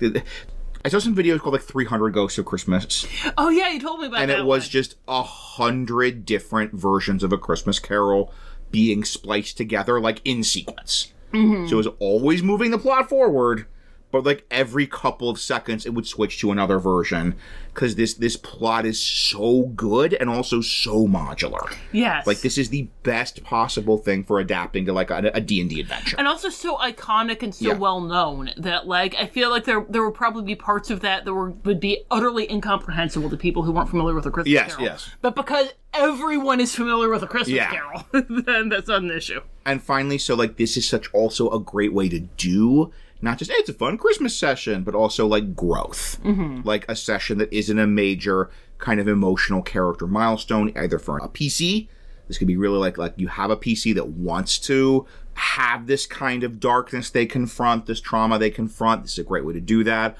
Or even an NPC. And the nice thing is it could even apply to a villain NPC. Yeah. Like we were saying, if you want to do Curse of Straw, it could be Escher, and it's like the straw doesn't love you. Yeah. And this can be the super dramatic thing if you have a villain the PCs are kind of like sympathetic to. It's like, this could be the dramatic thing that lets them flip that villain. Yeah. If they're like, oh, Escher, we love you, when are you going to realize this Strahd is a bad boyfriend? Then, poor sad little guy. Poor sad little guy.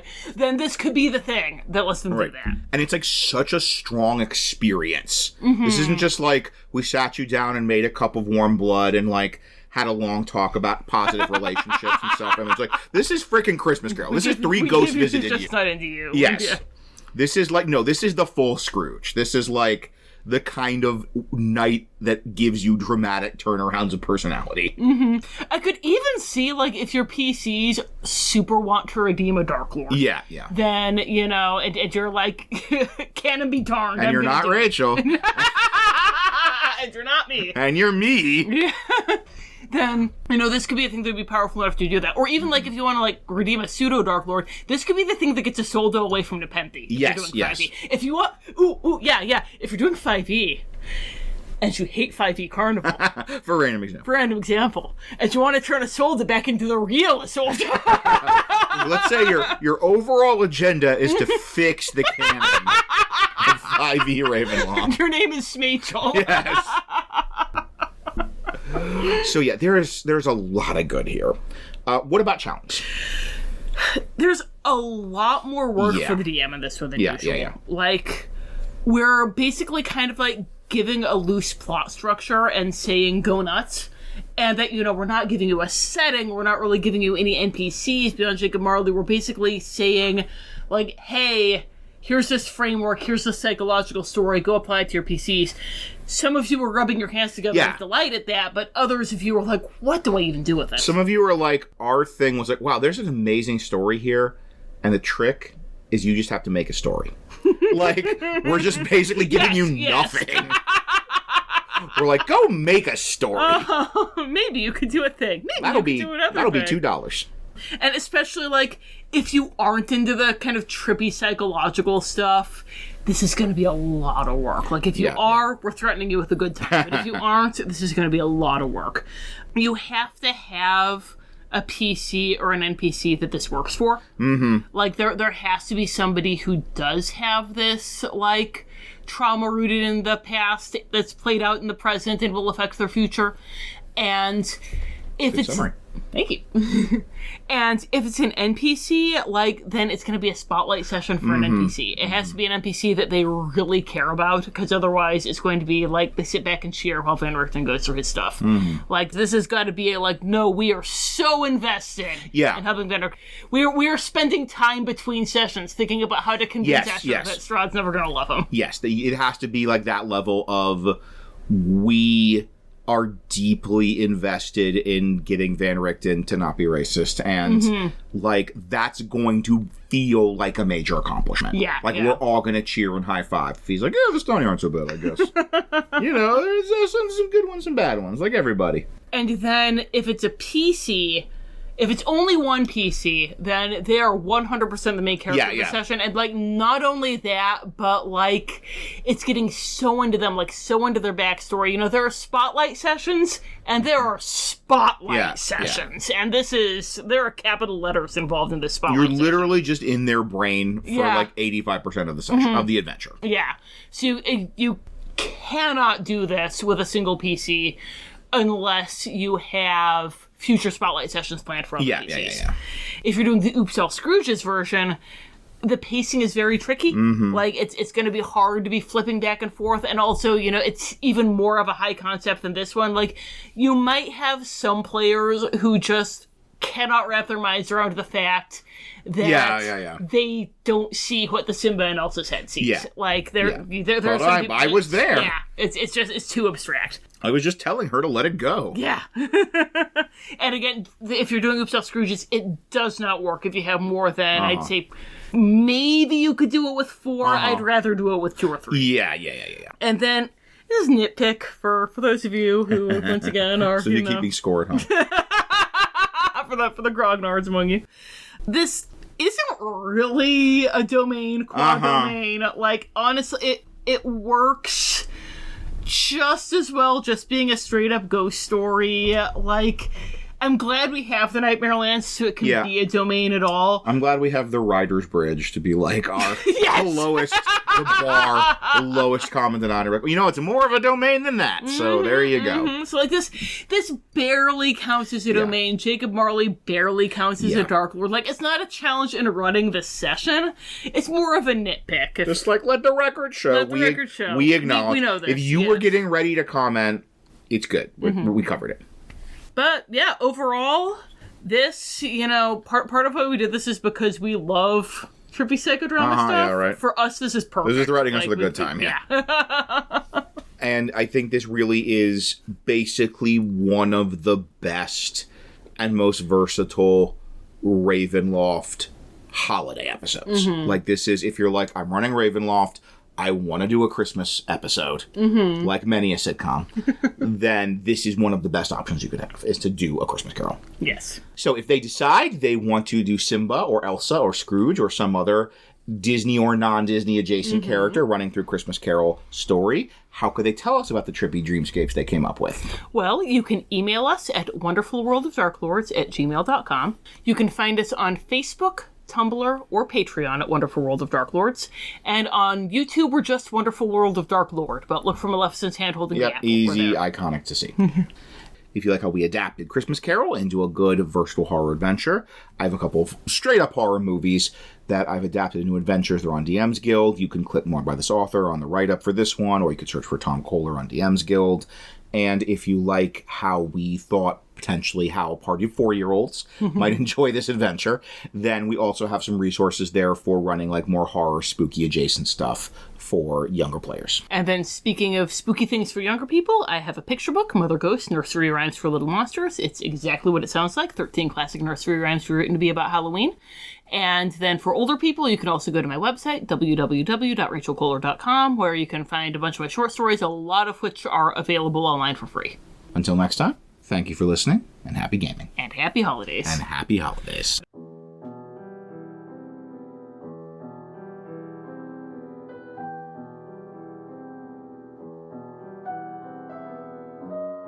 Parting thoughts. I will not recount all that passed between Binks and me, for it is private. Suffice it to say that it seems Marley desires the damnation of those whose dreams he infects, but that the presence of true and loving friends can frighten him away. As I have consistently demanded honesty from my patron, however, I am obliged to be honest in turn. As Binks reassured me, he turned quite serious and said, "I meant it when I said you should be worried, Danny. You're a smart girl, a smart woman now, and by this point you've been studying the domains for years." He placed a paw on my hand. "You know who he is." And he was right. I do know who you are, Yensid, and I have for some time now, although I did not want to admit it to myself due to your villainous reputation. The shadowy iron crown that appears over my head when I assume my form of dread, the hints about your own past and present that you have revealed in our correspondence, the extraordinary magical and political powers that could only be claimed by Azel and Rex. As difficult as it was to accept this, I do not feel that this changes anything. I have no desire to end this relationship at present, nor even to call you by any name other than that which you first shared with me. Nonetheless, as strongly as you cherish your privacy, I believe that you should know. I was once again rebuffed by the closed borders of my next destination, but remembered a bit of lore for pushing my way through them. I held up the whiskey bottle that I was using as a talisman, rapped on it rhythmically, and entered the mists. Sure enough, the brilliant colors of the domain appeared around me. This domain can't resist the old shave and a haircut trick. Regards, D. Well, my dear, it took longer than predicted for you to admit some truths to yourself. It is no wonder you have drawn such conclusions to my true person, as I would never employ a simpleton to carry out the important task that lies in your capable hands. I appreciate that you recognize the delicacy of that knowledge. Use it wisely, little scholar, for it was not only in regards to my own privacy that led me to conceal it. Magic is the power of creation in the hands of mortals, and your Binks is wise to warn you regarding its use. It is dangerous. However, dangerous does not equate to evil. My servant's bias as director to view all witches as foul creatures and agents of darkness. Yet there are many deemed witches I suspect she would admire. Maeve of the Oak from Forlorn, for one. Magic, you must understand, is a source of destruction and protection. To destroy those that would harm you and yours, and protect what is most important in these worlds. How my servant uses these forces lies in her hands, and her alone. Do not fear power, little witch. Use it and grow with it. I have little to say of this Marley's spirit. Sounds like a pathetic creature weighed down by the pointless hoarding of coin, and unworthy of its influence within the Nightmare Lands. I am more interested in this non-sound, non-light that you mention. It is not the first, nor do I expect it to be the last time you refer to it. Have you reviewed your previous accounts and determined where it first appeared? This has fascinating implications. Keep me informed should it happen again.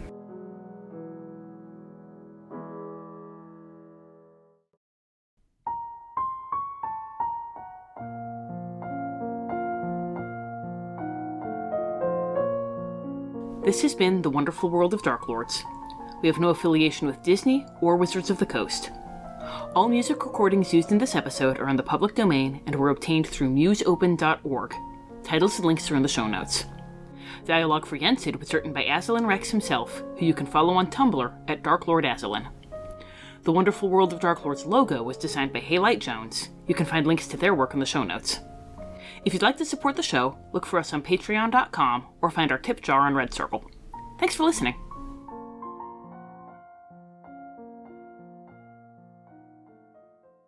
So the spirit might try to show you that your cat is always sharpening her claws while you're podcasting. So maybe you shouldn't even podcast. But no, you love your cat and you love your podcast.